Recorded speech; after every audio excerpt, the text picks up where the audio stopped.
Hello, क्या हाल है सबका। सब नहा धो के खा पी के पढ़ने के लिए आ गए हैं। तो स्टार्ट करते हैं आज का टॉपिक एक्सियल वेक्टर्स।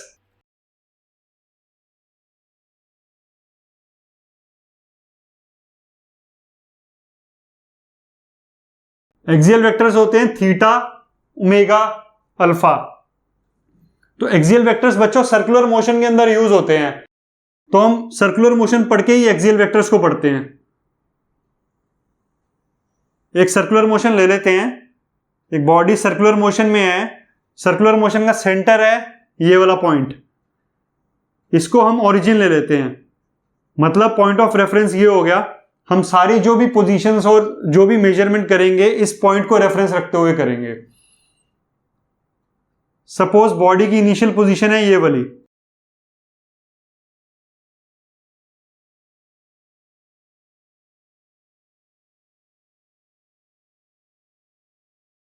इस इंस्टेंट पे बॉडी पहुंची यहां पर,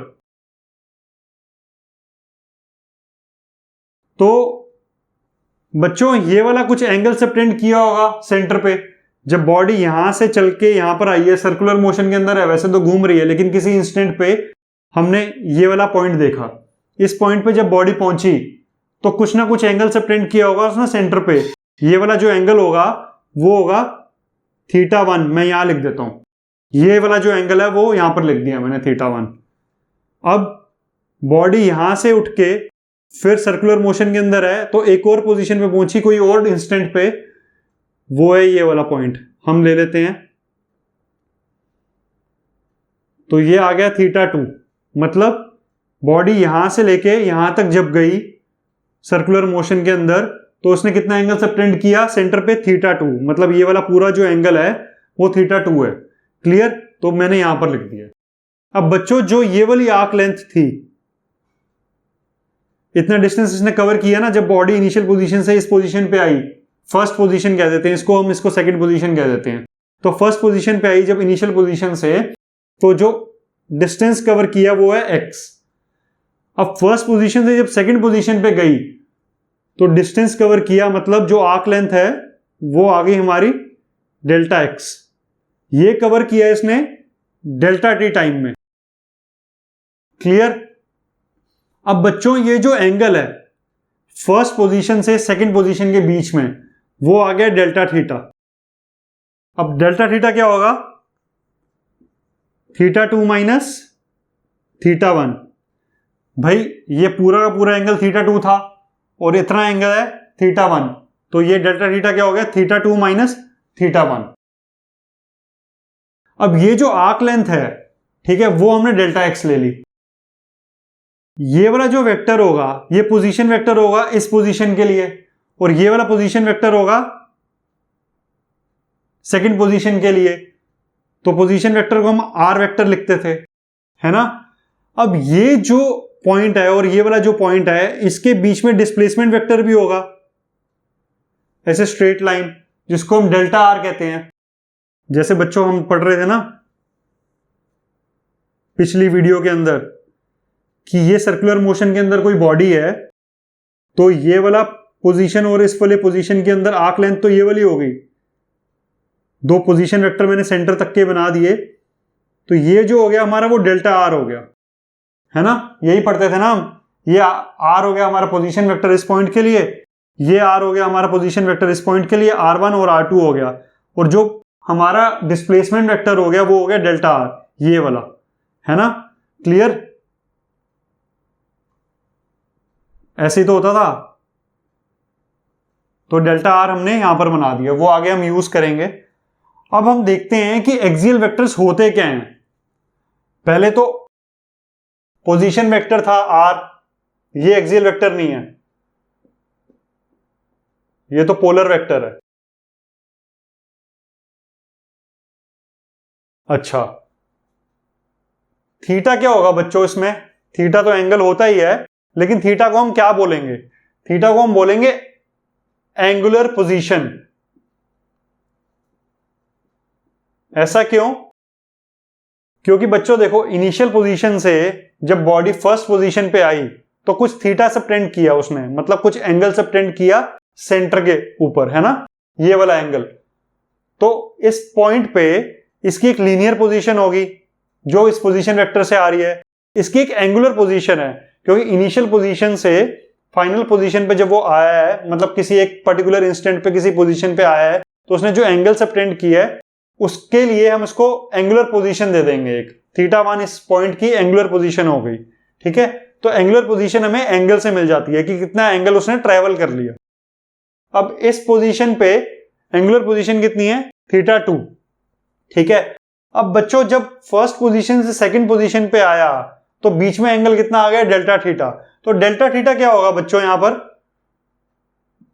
θ1 तो एंगुलर पोजीशन होगी, θ2 भी एंगुलर पोजीशन होगी, Δθ क्या होगा, Δθ है एंगुलर डिस्प्लेसमेंट, क्योंकि दो एंगुलर पोजीशन के बीच का जो डिफरेंस है वो हमारा एंगुलर डिस्प्लेसमेंट बताएगा ना। दो पोजीशन के बीच का डिफरेंस जो आता है वो हमारा लीनियर के अंदर लीनियर डिस्प्लेसमेंट आता है और एंगुलर के अंदर हमारा एंगुलर डिस्प्लेसमेंट आ जाएगा।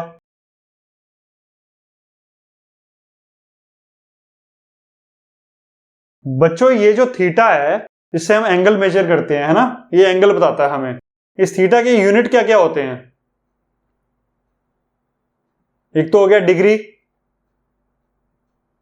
और दूसरा रेडियन। तो डिग्री के 90 डिग्री के कॉरेस्पॉन्डिंग रेडियन कितना होगा, π/2। पाई कितना होता है, 3.14 डिवाइड बाई 2, 1.57 रेडियन आ गया। 90 डिग्री के कॉरेस्पॉन्डिंग रेडियन है 1.57 रेडियन। 180 डिग्री के कितना हो गया, पाई रेडियन, तो 3.14। और 270 के कितना हो गया, 3π/2, है ना, तो 4.712। अगर पाई की जगह हम 3.14 डाल देंगे तो 3π/2 कितना आएगा, 4.712 रेडियन। क्लियर। ऐसे 360 डिग्री के लिए 2 पाई हो गया तो 6.28 रेडियन हो गया, है ना। तो ये थीटा हमारा दो यूनिट्स के साथ आता है, एक तो डिग्री और एक रेडियन, ठीक है। अब बच्चों एंगुलर पोजीशन हमने पढ़ ली, एंगुलर डिस्प्लेसमेंट हमने पढ़ ली, ये एक्सियल वेक्टर है एंगुलर डिस्प्लेसमेंट। अब एक और वेक्टर देखते हैं, एंगुलर वेलोसिटी, जो हमारी ओमेगा से डिनोट होती है। तो उसको मैं यहां लिख रहा हूं, ओमेगा क्या है हमारा, एंगुलर वेलोसिटी।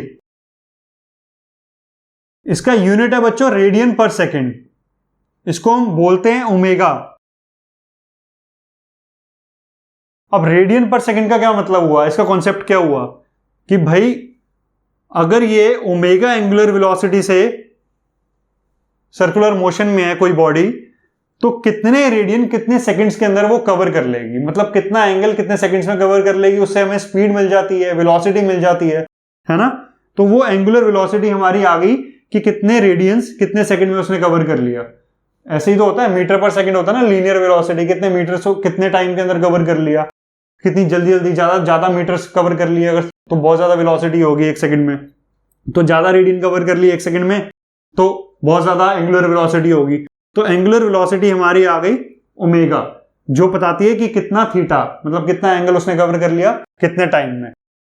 क्लियर। अब बच्चों ये वाला जो है एक्सियल वेक्टर्स जैसे डेल्टा थीटा ओमेगा, ठीक है, ये मैग्नीट्यूड भी है और इनके पास डायरेक्शन भी है क्योंकि वेक्टर्स हैं।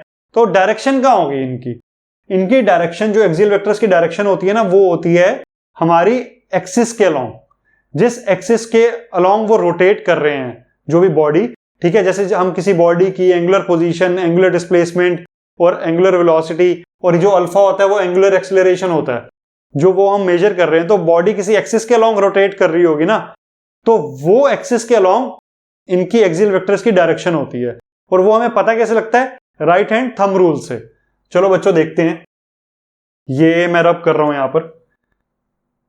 तो डायरेक्शन हो गई हमारी एक्सियल वेक्टर्स की, direction of axial vectors is given by right hand thumb rule.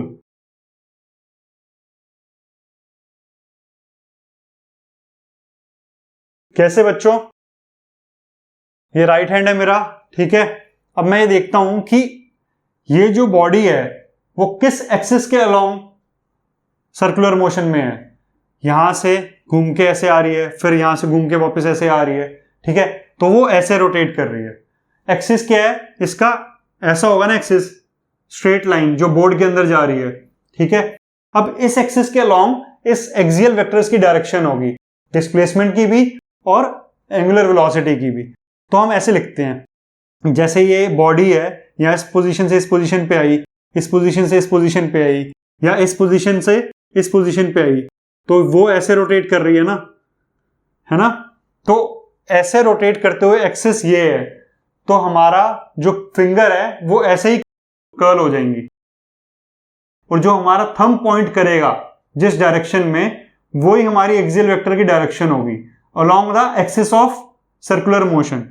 तो ये क्या हो गया, हमारा एक्सिस हो गया। ऐसे ही है ना एक्सिस, स्ट्रेट लाइन सेंटर से निकलती हुई जो बोर्ड के अंदर जा रही है, तो इस एक्सिस के अलोंग एक्सियल वेक्टर्स की डायरेक्शन होगी। ऐसे हमने रोटेट किया, फिंगर्स को कर्ल किया, और हमारा जो थंब है वो पॉइंट करेगा एक्सियल वेक्टर की डायरेक्शन के टुवर्ड्स। तो हमारी ओमेगा की डायरेक्शन, डिस्प्लेसमेंट की डायरेक्शन क्या हो गई, बोर्ड से बाहर आती हुई, ठीक है। ये क्लियर हो गया।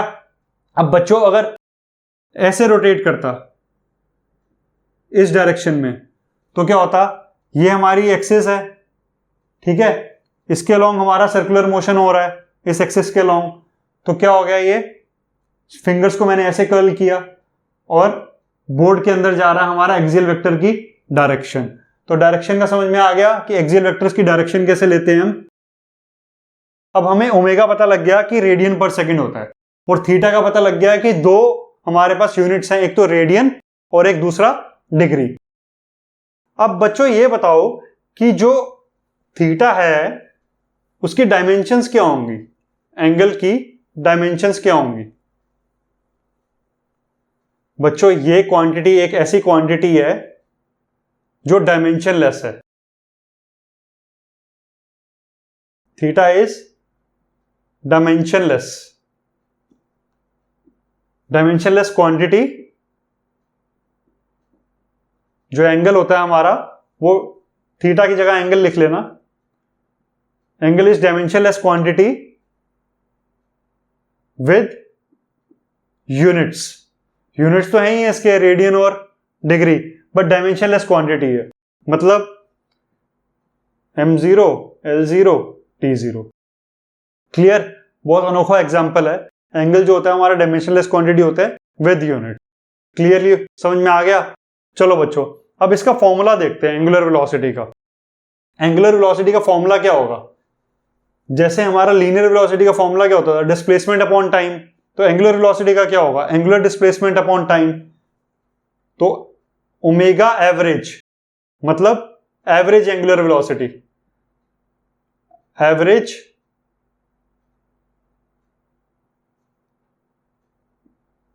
एंगुलर वेलोसिटी,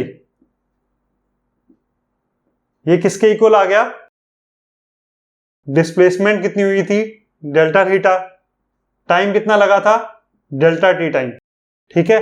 तो टोटल डिस्प्लेसमेंट हमारी हुई इस पोजीशन से इस पोजीशन के बीच में डेल्टा थीटा, एंगुलर डिस्प्लेसमेंट है ना, और टाइम कितना लगा, डेल्टा टी। तो ये किसके इक्वल होता है बच्चों, एंगुलर डिस्प्लेसमेंट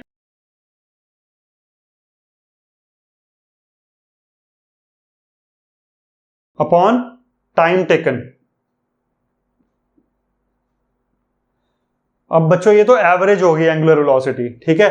इंस्टेंटेनियस क्या होगी, तो ओमेगा इंस्टेंटेनियस क्या होगा हमारा, डेल्टा टी को टेंस टू 0 कर देते हैं, इंस्टेंटेनियस आ जाएगा, डेल्टा टी टेंस टू 0, तो delta theta upon delta T, ये हो गया हमारा इंस्टेंटेनियस एंगुलर वेलोसिटी। तो ये क्या बन गया बच्चों, ये बन गया d theta upon D t, मतलब differentiation of the angular position, है ना, विद रिस्पेक्ट टू टाइम। समझ में आ गया। ये जो हमारी लीनियर वेलोसिटी होती थी वो होती थी v is equal to D S upon D T, यही तो होती थी। तो ds अपॉन dt होगी हमारी लीनियर वेलोसिटी, ये हमारी लीनियर पोजीशन होती थी, और ये हमारी एंगुलर पोजीशन है ना। तो ये हमारी ds अपॉन dt होगी v, और d थीटा अपॉन dt जो एंगुलर पोजीशन का जो differentiation with respect to time हो गया हमारा एंगुलर वेलोसिटी इंस्टेंटेनियस। क्लियर, ये समझ में आ गया अच्छे तरीके से। बच्चों इस चैप्टर के अंदर तो वैसे हम यूनिफॉर्म सर्कुलर मोशन ही पढ़ रहे हैं, नॉन यूनिफॉर्म सर्कुलर मोशन पढ़ेंगे तो हमारा अल्फा पिक्चर में आएगा, एंगुलर एक्सेलरेशन। वैसे मैं बता देता हूं, जो एंगुलर एक्सेलरेशन होती है वो होती है D omega upon D T. जैसे एक्सेलरेशन जो लीनियर एक्सेलरेशन की होती थी D V upon D T होती थी ना, वैसे ही ये D omega upon D T, omega हमारी एंगुलर वेलोसिटी होगी, एंगुलर एक्सेलरेशन के ऐसे आ गया इक्वल। समझ में आ गया? तो ये हमारी होगी एंगुलर वेलोसिटी की कहानी। तो बच्चों एक क्वेश्चन करते हैं, मैं रब कर रहा हूं, ये नोट कर लेना। डेल्टा टी टाइम के अंदर कवर हुआ है। तो क्वेश्चन है, थीटा हमें दिया हुआ है, मतलब एंगुलर पोजीशन हमें दिया हुआ है टी की टर्म्स में, इक्वेशन दे रखी है 2t cube minus 3t square plus t plus 2। अब हमें बताना है omega at t is equal to 3 second, second हमें बताना है omega between t is equal to 0 and t is equal to 3 second. तो बच्चों ट्राई करो पॉज करके, ट्राई करो पॉज करके, चलो करते हैं। तो थीटा हमें दिया हुआ है ये, तो फर्स्ट पार्ट इसका कहता है कि at t is equal to 3 second पे हमें ओमेगा बताना है। तो बेसिकली इंस्टेंटेनियस एंगुलर वेलोसिटी होगी ना ये, क्योंकि एक t इज इक्वल टू एक सिंगल इंस्टेंट पे बतानी है हमें, t is equal to 3 second पे। तो इंस्टेंटेनियस एंगुलर वेलोसिटी का फॉर्मूला क्या था? D theta upon D T. Differentiate कर देते हैं इस एक्सप्रेशन को t की टर्म्स में, है ना। तो क्या आएगा 3 into 2 6t square minus 3 to the 6t plus 1। Clear? Differentiation वाली वीडियो देख लेना, उसमें सारा डिफरेंशिएशन और इंटीग्रेशन, उसके बाद मैंने एक और वीडियो बनाई है इंटीग्रेशन की भी, वो दोनों डिफरेंशियल कैलकुलस भी और इंटीग्रल कैलकुलस भी, तो वो देख लेना, तो सब समझ में आ जाएगा डिफरेंशिएशन और इंटीग्रेशन कैसे होती है। तो ये आ गया 6t square minus 6t plus 1। अब t is equal to 3 second में बताना है ना हमें, तो इसके अंदर हम डाल देते हैं t की वैल्यू 3, तो 6 3 का स्क्वायर माइनस 6 इंटू 3 प्लस 1, तो 3 3 9 9 6 54, 54 माइनस 18 प्लस 1, तो 54 माइनस 18 हो गए हमारे 36, तो 36 प्लस 1 हो गए 37। तो हमारा आंसर आ गया 37 रेडियन पर सेकेंड। एक सेकंड में 37 रेडियन चल रहा है ये ऑब्जेक्ट, जो भी ये रोटेशन कर रहा है, जो सर्कुलर मोशन के अंदर चल रहा है 37 रेडियन पर सेकंड। ठीक है, अब बच्चों सेकंड पार्ट करके देखते हैं इसका, ये नोट कर लेना, मैं रब कर रहा हूं। तो सेकंड पार्ट कहता है हमें ओमेगा बताना है t इज इक्वल टू 0 से t is equal to 3 second के बीच में। तो ये एवरेज ही होगा ना, क्योंकि दो टाइम लेंथ के बीच में बताना है हमें। तो ओमेगा एवरेज क्या था? Delta theta upon delta T. तो डेल्टा थीटा देख लेते हैं, theta at t is equal to 0 पे क्या होगा? t इक्वल टू 0 डाल लेते हैं यहां पर, ये 0 आ गया, ये भी 0 आ गया, ये भी 0 आ गया, तो बचा 2 रेडियंस आ गया ना। Theta is equal to t is equal to 3 second पे, तो 3 डाल लेते हैं इसमें, 2 3 का क्यूब माइनस 3 इंटू 3 का स्क्वायर प्लस 3 प्लस 2, तो ये आ गया हमारा 3 9 3 27, 27 into 2 is 54, 54 minus 3 3 9 9 3 27 plus 3 plus 2, तो 54 माइनस 27 कितना बचा? 27, और प्लस 3 आया 30 32, तो ये आ गया 32 रेडियन। क्लियर। अब हमें बताना है delta theta upon delta T. तो डेल्टा टी तो हमारा है 3, क्योंकि t इज इक्वल टू 3 और t इक्वल टू 0 बताया, 3 माइनस 0 इज 3। तो डेल्टा थीटा हमारा आ गया कितना, 32 माइनस 2। तो डेल्टा थीटा देख लेते हैं हम, भाई यही तो था डेल्टा थीटा। यहां से जब यहां पर पहुंचा सपोज, तो कितना t इज इक्वल टू 0 पे, हमने t इक्वल टू 0 पे ये ले लिया थीटा, कितना था t इज इक्वल टू 0 पे 2 रेडियन। तो सपोज इसने 2 रेडियन, थीटा 1 की वैल्यू 2 रेडियन आ गई। Theta t is equal to 3 second, मतलब 3 सेकेंड समझ लो यहां पर है। तो थीटा 2 की वैल्यू कितनी आ गई, 32 रेडियन। तो डेल्टा थीटा की वैल्यू कितनी आई, ये जो बचा हुआ एंगल है दोनों का डिफरेंस हो जाएगा ना, तो 30 रेडियन, 30 रेडियन आ गई। तो डेल्टा थीटा हो गया हमारा 30 रेडियन। नीचे कितना आ गया, 3 माइनस 0, तो 3 से ये कट गया, तो 10 रेडियन पर सेकेंड आंसर आ गया सेकेंड का। क्लियर, क्वेश्चन समझ में आ गया अच्छे तरीके से। चलो बच्चों, अब नेक्स्ट कॉन्सेप्ट देखते हैं। इसको मैं रब कर रहा हूं, पॉज करके नोट कर लेना। बच्चों S is equal to R theta वाला फॉर्मूला तो पता ही होगा। आर्क लेंथ जब हम मेजर करते हैं, रेडियस दिया हुआ है और हमें एंगल दिया हुआ है, तो आर्क लेंथ को मेजर कर सकते हैं। जैसे ये सेंटर हो गया, ये रेडियस हो गया। अब जो ये वाली आर्क का डिस्टेंस कवर हुआ है, तो ये एंगल आ गया हमारा। सेंटर के ऊपर जो सबटेंड किया है वो एंगल को थीटा ले लिया हमने। और अगर हमने इस लेंथ को s ले लिया, तो s r और थीटा की टर्म्स में क्या एक्सप्रेशन बनेगा s का, कैसे आएगा ये। तो बच्चों सरकमफ्रेंस तो हमें पता ही है 2 पाई r होता है, और टोटल थीटा जब यहां से स्टार्ट करके वापस घूम के यहां पर आया, तो टोटल थीटा कितना होता है, 360 डिग्री। तो यूनिटरी मेथड यूज कर लेते हैं 2 पाई एंगल के लिए, है ना, 360 डिग्री हो गया हमारा ये। उसके लिए हमें जो लेंथ आती है वो आती है 2 पाई r। पूरा सरकमफ्रेंस आया था ना 2 पाई एंगल के लिए, तो 1 रेडियन के लिए कितना आएगा, r आ जाएगा। ठीक है, ये जो आर्क लेंथ हो जाएगी वो r के इक्वल हो जाएगी 1 रेडियन के लिए। तो बच्चों थीटा रेडियन के लिए, अभी थीटा सबटेंड हुआ है ना, उसके लिए क्या आएगा, r into theta, unitary method. तो s इज इक्वल टू, ये जो लेंथ आ गई हमारी आ गई r थीटा, ये आर्क लेंथ का फॉर्मूला होता है ना। ठीक है, अब ये फॉर्मूला हम यूज करेंगे कैसे, हम रिलेट करेंगे लीनियर वेलोसिटी और एंगुलर वेलोसिटी को।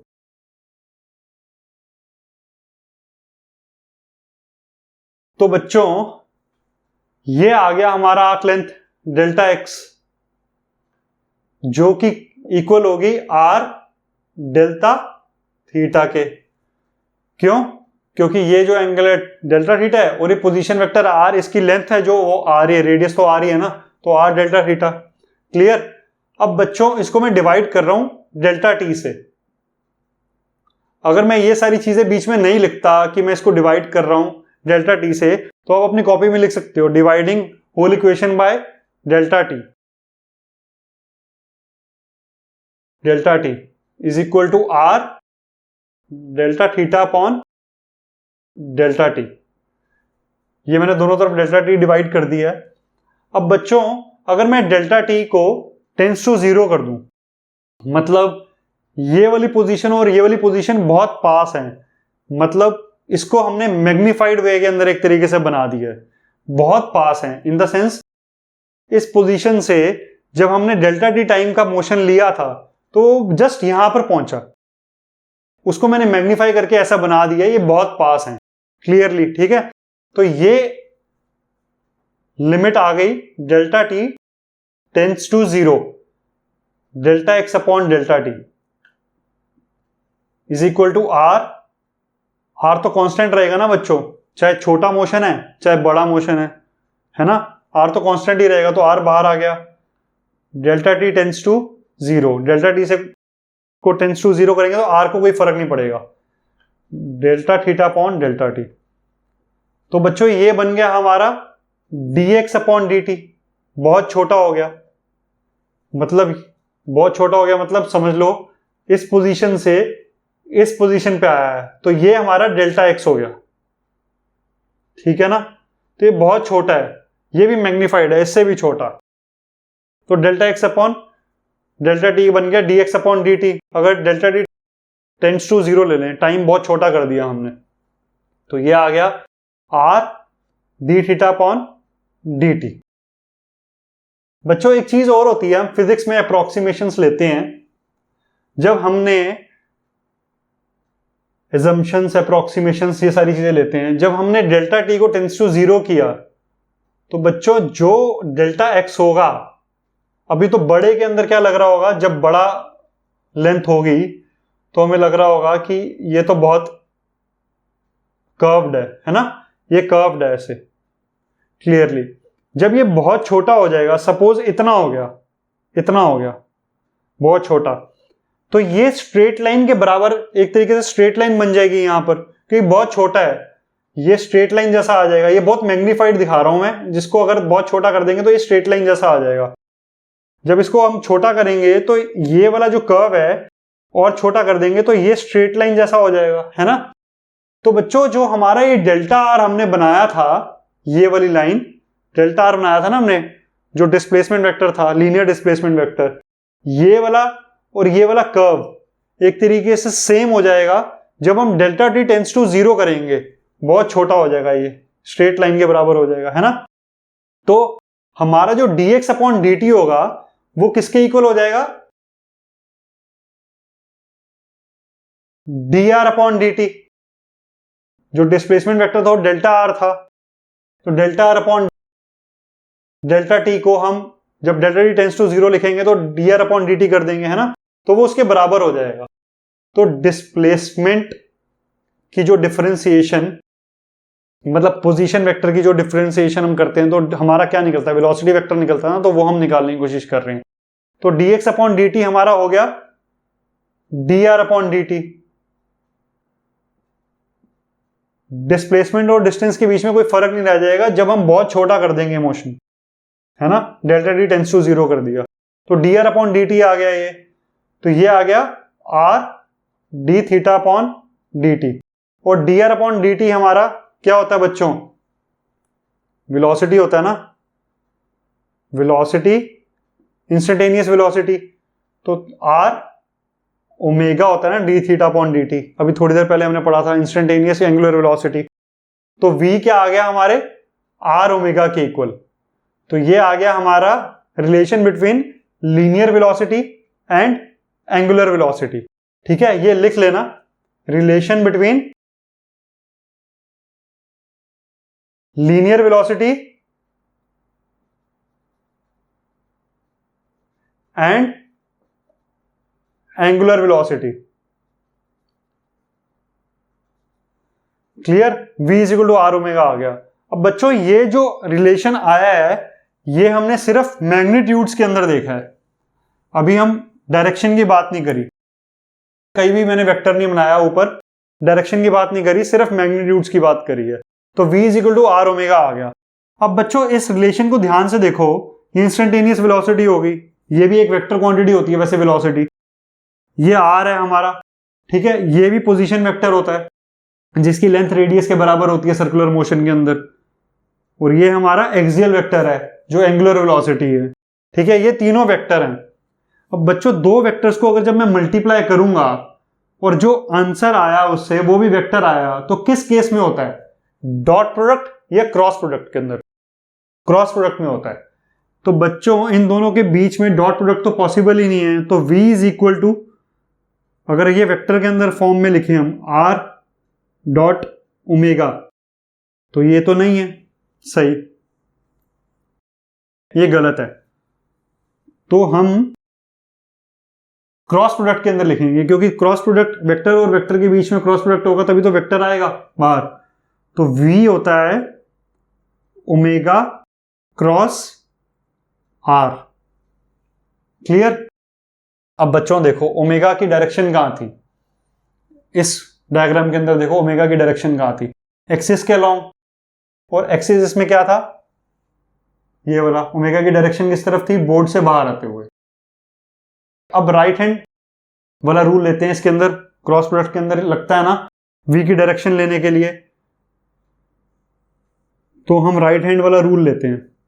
ओमेगा की डायरेक्शन आ गई हमारी इस डायरेक्शन में, r की डायरेक्शन किस तरफ है, r की डायरेक्शन है इस तरफ, तो ओमेगा क्रॉस r, और v की डायरेक्शन कहाँ आई फिर ऊपर की तरफ, और v हमारा इसमें ऊपर की तरफ ही है क्योंकि ऐसे रोटेट कर रहा है ना। तो हमने देखा था v की जो टेंजेंशियल डायरेक्शन होती है वो ऐसी होती है अगर सर्कुलर मोशन ऐसा हो रहा है तो, ठीक है ना। यहां पर क्या होगी, नीचे होगी, तो इसमें r की डायरेक्शन क्या होगी, ये होगी। ओमेगा की डायरेक्शन किस तरफ है, वो तो बाहर ही है, ठीक है। ओमेगा की डायरेक्शन चेंज नहीं हो रही, v की डायरेक्शन नीचे हो गई, यहाँ पर r की डायरेक्शन ये हो गई, r की डायरेक्शन यहाँ पर ये है, यहाँ पर ये, r की डायरेक्शन चेंज हो रही है। लेकिन ओमेगा इसके अंदर हमारा अगर कांस्टेंट एंगुलर वेलोसिटी से सर्कुलर मोशन में है, अगर इसका मैग्नीट्यूड चेंज नहीं हो रहा, तो सर्कुलर मोशन के अंदर ओमेगा की डायरेक्शन कहाँ चेंज हो रही है, नहीं हो रही। ओमेगा की डायरेक्शन तो एक्सिस के लॉन्ग है, इसी तरफ ही है, तो इसमें लीनियर वेक्टर्स की डायरेक्शन चेंज हो रही है, लेकिन एक्सियल वेक्टर्स की डायरेक्शन चेंज नहीं हो रही। ओमेगा तो ऐसी सर्कुलर मोशन में है ना। तो ये आ गया हमारा v यहां पर, r यहां आ गया।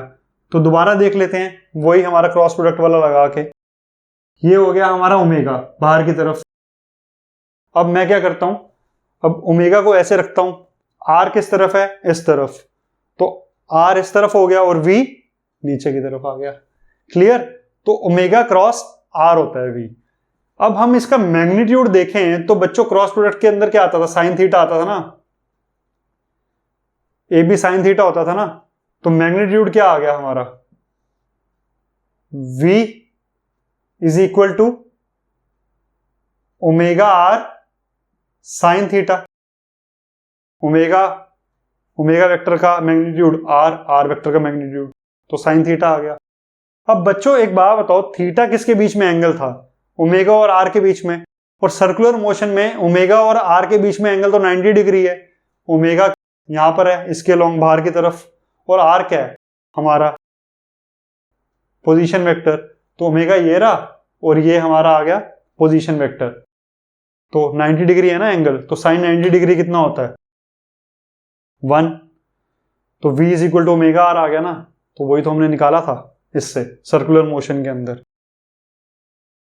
तो हमारा जो मैग्नीट्यूड आ गया ओमेगा r साइन थीटा होता है क्लियरली, और सर्कुलर मोशन में जो थीटा होता है वो 90 डिग्री होता है।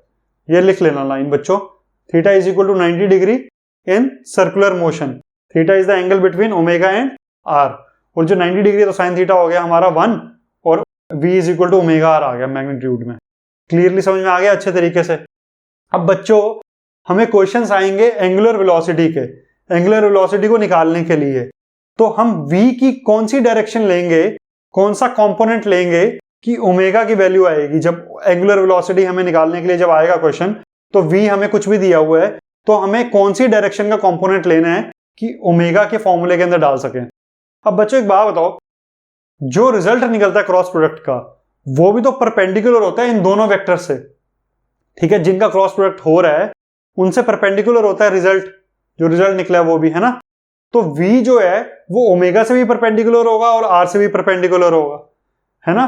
तो v हमारा परपेंडिकुलर होता है ओमेगा से और r से, तो हम v परपेंडिकुलर लेते हैं हमेशा ओमेगा के फॉर्मूले में। कभी भी हमें क्वेश्चन में दिया हो ओमेगा निकालने के लिए, एंगुलर वेलोसिटी निकालने के लिए, तो हम हमेशा omega is equal to magnitudes में लिखते हैं v परपेंडिकुलर अपॉन r। बच्चों ये नोट कर लो, बहुत इंपॉर्टेंट है। v परपेंडिकुलर अपॉन r क्यों लेंगे, क्योंकि हम हमेशा परपेंडिकुलर कंपोनेंट लेंगे, जो r के भी परपेंडिकुलर होगा और ओमेगा की परपेंडिकुलर होगा, उसकी जो वैल्यू होगी वो हम यहां पर रखेंगे एंगुलर वेलोसिटी निकालने के लिए। क्लियरली समझ में आ गया अच्छे तरीके से। क्वेश्चन करेंगे तो और अच्छे तरीके से समझ में आ जाएगा। तो मैं इसको रब कर रहा हूं, फिर क्वेश्चन करते हैं। पॉज करके नोट कर लेना। बच्चों एक बात बताओ, जैसे कोई भी बॉडी स्ट्रेट लाइन मोशन में है, सपोज वो v वेलोसिटी से चल रही है, और हमने रेफरेंस पॉइंट ले लिया ओरिजिन यहां पर, और हमने ये पोजीशन वेक्टर ले लिया, इनिशियल पोजीशन बॉडी की ये है, ठीक है। अब बच्चों अगर इस पॉइंट पे ओमेगा पूछा जाए, माना वो सर्कुलर मोशन में नहीं है, लेकिन इस पॉइंट पे ओमेगा तो निकल सकता है ना। v किस तरफ है, इस तरफ है ना, और r हमारा पोजीशन वेक्टर ये है, ये हमारा ओरिजिन आ गया एक तरीके से। तो हम ऐसे कर सकते हैं ना, ऐसे घूम सकता है ना, ये ओमेगा निकल जाएगा इस पॉइंट पे। इस पॉइंट पे जब हम ओमेगा निकालेंगे तो हम v परपेंडिकुलर अपॉन r लेंगे, हमेशा परपेंडिकुलर लेते हैं हमेशा। तो परपेंडिकुलर v किसके, r के भी और ओमेगा के भी। r के परपेंडिकुलर है v इस डायरेक्शन में, तो उठा के v कंपोनेंट यही वाला ले लेंगे जो v की वैल्यू होगी यहां पर। अब ये ओमेगा से भी परपेंडिकुलर होगा, कैसे, अब ओमेगा किस डायरेक्शन में होगा, अगर ये एक्सिस ऑफ रोटेशन है, ये एक्सिस ऑफ रोटेशन है ना, ये एक्सिस ऑफ रोटेशन होगा ओरिजिन के अलोंग ही, तो हमारा सर्कुलर मोशन होगा इस एक्सिस के अलोंग ही। तो ये v आ गया, ये r आ गया, तो हमारा ओमेगा किस डायरेक्शन में होगा,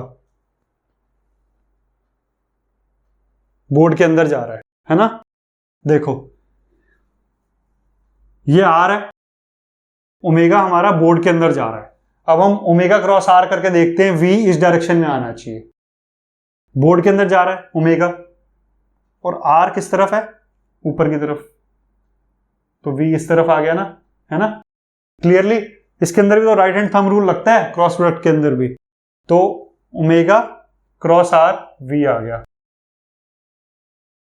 तो इस पॉइंट पे जो ओमेगा निकलेगा वो बोर्ड के अंदर जा रहा होगा उसकी डायरेक्शन, तो v परपेंडिकुलर अपॉन r से निकल आएगा। अब बच्चों आगे चलते हैं, ऑब्जेक्ट यहां पर पहुंचा, इस पोजीशन पे पहुंचा, तो यहां पर हम एक r बना लेते हैं। इस पोजीशन पे अगर हमें ओमेगा निकालना है, तो बच्चों v तो इस डायरेक्शन में है, और हमें लेना क्या है, v लेना है परपेंडिकुलर r से भी और ओमेगा से भी। तो इसका कंपोनेंट लेंगे हम v का जो r से परपेंडिकुलर होगा, ये v परपेंडिकुलर का कंपोनेंट आ गया, v का कंपोनेंट आ गया v परपेंडिकुलर। तो बच्चों इसके दो कंपोनेंट होंगे ना इस v के, एक तो इसके अलोंग होगा, एक ये 90 डिग्री है, तो एक इसके अलोंग होगा और एक इसके अलोंग होगा, है ना। तो हम ये वाला कंपोनेंट ले लेंगे, और ओमेगा की वैल्यू में, ओमेगा के फॉर्मूले में ये वाला कंपोनेंट आएगा, क्योंकि बच्चों इस वाले कंपोनेंट से ही एक रोटेशनल इफेक्ट प्रोड्यूस होगा, तब भी बॉडी रोटेट कर सकती है अगर ये वाला कंपोनेंट है। तो अगर ये वाला कंपोनेंट ही नहीं है तो सीधा जाता रहेगा ऐसे। इस वाले कंपोनेंट की वजह से ही एक रोटेशनल इफेक्ट आएगा, क्योंकि ये हमारा एक्सिस हो गया रोटेशन का, सर्कुलर मोशन का। इसके अलोंग अगर हमें घूमना है तो वेलोसिटी ऐसी देनी पड़ेगी ना, तभी तो ऐसे आएगा घूम के, है ना। तो ये ही है जो हमारा सर्कुलर मोशन का इफेक्ट प्रोड्यूस करता है। तो v परपेंडिकुलर अपॉन r, हमेशा v परपेंडिकुलर वाला कंपोनेंट लेना है, ये नहीं लेंगे। तो इस फॉर्मूले के अंदर हम ये वाला कंपोनेंट की वैल्यू डालेंगे। क्लियरली समझ में आ गया। चलो बच्चों क्वेश्चन करते हैं इसी के ऊपर ही। मैं दोबारा ये वाला डायग्राम बना देता हूं, क्वेश्चन करते हैं। तेरे इश्क में जो भी डूब गया उसे दुनिया की लहरों से डरना क्या। ये आ गया हमारा 6 मीटर दिया हुआ है। ऑब्जेक्ट लीनियरली चल रहा है स्ट्रेट लाइन में with the velocity v is equal to 12 metre per second. हमें पूछा है, ये 6 मीटर दिया हुआ है, ये पॉइंट ऑफ रेफरेंस है, हमें ये दिया हुआ है पॉइंट ऑफ रेफरेंस।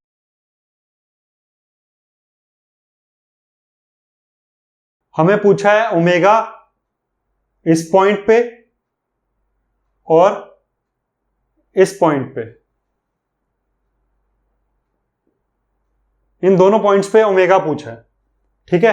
ये वाला एंगल हमें दिया हुआ है 53 डिग्री। इस पॉइंट पे ओमेगा बताना है और इस पॉइंट पे ओमेगा बताना है। तो बच्चों ट्राई करो, v हमें 12 मीटर पर सेकंड दिया हुआ है, ट्राई करो पॉज करके। ओमेगा का फॉर्मूला तो है ही हमारे पास, ट्राई करो। चलो करके देखते हैं, हो गया। तो पहला फर्स्ट पॉइंट पे ये वाला देखते हैं, इस पॉइंट पे, और सेकंड इस वाले पे देखते हैं, ठीक है। तो फर्स्ट पॉइंट पे जो ओमेगा है हमारा वो क्या आएगा, omega is equal to V perpendicular upon R. तो वी परपेंडिकुलर क्या है यहां पर, वी परपेंडिकुलर किसके परपेंडिकुलर, ओमेगा और आर के, और आर तो ये हमारा ये वाला हो गया पोजीशन वेक्टर का जो है ना, तो ये आर हो गया, इसके परपेंडिकुलर ही तो है, ये 90 डिग्री तो है वी। तो हमारा वी परपेंडिकुलर यहां पर 12 आ गया, वी परपेंडिकुलर 12 दिया हुआ है हमें, और आर दिया हुआ 6, तो ये आ गया 2 रेडियन पर सेकेंड। क्लियरली समझ में आ गया ये। Second, V perpendicular upon R होता है। अब बच्चों ये जो वी है, वी तो इस डायरेक्शन में है, ठीक है ना, वी हमारा ये स्ट्रेट लाइन में है, इस डायरेक्शन में है, स्ट्रेट लाइन में चल रहा है ना ऑब्जेक्ट, तो वी हमारा इस डायरेक्शन में है, ये परपेंडिकुलर है आर से, ये ओरिजिन है, पॉइंट ऑफ रेफरेंस। आर हमारा हो गया इस केस में ये वाली लाइन हो गई आर। तो क्या ये आर और वी परपेंडिकुलर हैं? नहीं है, ये एंगल तो ज्यादा है 90 डिग्री से, तो वही हम वी परपेंडिकुलर वाला कंपोनेंट ले लेंगे यहां पर। वो क्या आएगा, वी परपेंडिकुलर वाला जो कंपोनेंट है वो क्या आएगा देखते हैं, वो निकाल लेते हैं। तो इस v का जो v12 हमें दिया हुआ है, एक तो ये कंपोनेंट होगा है ना, और एक परपेंडिकुलर वाला कंपोनेंट होगा ये वाला, तो हमें ये वाला कंपोनेंट चाहिए। बच्चों ये बताओ कि 90 डिग्री ये 53 डिग्री है, तो ये कितना हो गया 37 डिग्री। तो ये वो वाला ट्राइंगल नहीं आ गया जो 37 डिग्री और 53 डिग्री वाला, 3 4 5 वाला। अगर ये हमारा 37 डिग्री है तो ये 3 है, ये 4 है और ये 5, ये वाला ट्राइंगल आ गया ना, राइट एंगल ट्राइंगल जो होता है, ठीक है। तो 37 डिग्री 53 डिग्री, तो ये 6 मीटर है, 37 के सामने वाला 3 होता है, ठीक है, ये 3 है यहां पर, तो ये 6 है, डबल किया हुआ है, तो ये आर क्या होगा, इसका magnitude is equal to 10 metre आ जाएगा। और ये वाला जो मैग्नीट्यूड है यहां से लेके यहां तक उसकी जरूरत नहीं है, वो 8 आ जाएगा, 8 6 और 10 डबल डबल कर दिया सबको, ठीक है। R is equal to 10 metre आ गया, ये तो आ गया हमारे पास। ये वाला जो एंगल है वो 37 डिग्री है, वर्टिकली ऑपोजिट एंगल्स। अब हम v को v is equal to 12 metre per second था, ये वाला कंपोनेंट निकालेंगे तो क्या आएगा 12 साइन 37 है ना, साइन 37 डिग्री आएगा, इस तरफ आएगा तो cos 37 डिग्री आएगा ना, 12 cos 37। हमें ये कंपोनेंट तो नहीं चाहिए, हमें ये कंपोनेंट चाहिए 12 साइन 37, ठीक है। तो ओमेगा आ गया हमारा v परपेंडिकुलर अपॉन r, तो 12 sine 37 degree upon r, r क्या है 10। अब साइन 37 डिग्री क्या है, साइन 37 के अंदर, इसके अंदर हम देखेंगे परपेंडिकुलर अपॉन हाइपोटेन्यूज, तो परपेंडिकुलर ये है और हाइपोटेन्यूज क्या है 10 है ना। तो क्या होता है साइन 37 3/5 होता है ना, तो यहां पर क्या आ गया 6/10 आ गया, वही हो गया 3/5, तो ये आ गया 12 3/5 अपॉन 10, तो ये आया हमारा 36/50। इसको डबल कर देते हैं 72/100, तो 0.72 रेडियन पर सेकेंड, ये हमारा आंसर आ गया। क्लियरली समझ में आ गया। ओमेगा हो गया 0.72 रेडियन पर सेकेंड सेकेंड पार्ट में, फर्स्ट पार्ट में 2 रेडियन पर सेकेंड। तो ओमेगा की वैल्यू कम हो रही है, जाहिर सी बात है बच्चों, आर बढ़ रहा है, आर नीचे है, वी का कंपोनेंट परपेंडिकुलर वाला वो कम होता जा रहा है, क्योंकि यहां पर तो डायरेक्टली परपेंडिकुलर था तो 12 आ गया था, अब यहां पर 12 हैं तो इसका जो कंपोनेंट होगा वो तो 12 से कम ही होगा ना, कुछ इधर चला गया वैल्यू, कुछ इधर चली गई वैल्यू, है ना, तो 12 से कम ही होगा, तो ये कम होता जाएगा जितनी जितनी दूर जाएगा, और हमारा ओमेगा कम होता जाएगा, मतलब सर्कुलर मोशन की इच्छा वो कम होती जाएगी जितना ज्यादा दूर जाते रहेंगे, ठीक है ना। ये क्लियरली समझ में आ गया। तो ये एक्सियल वेक्टर्स का क्लास थी आज के लिए इतना ही, thank you. I ain't gonna give up, got too little time, I'ma live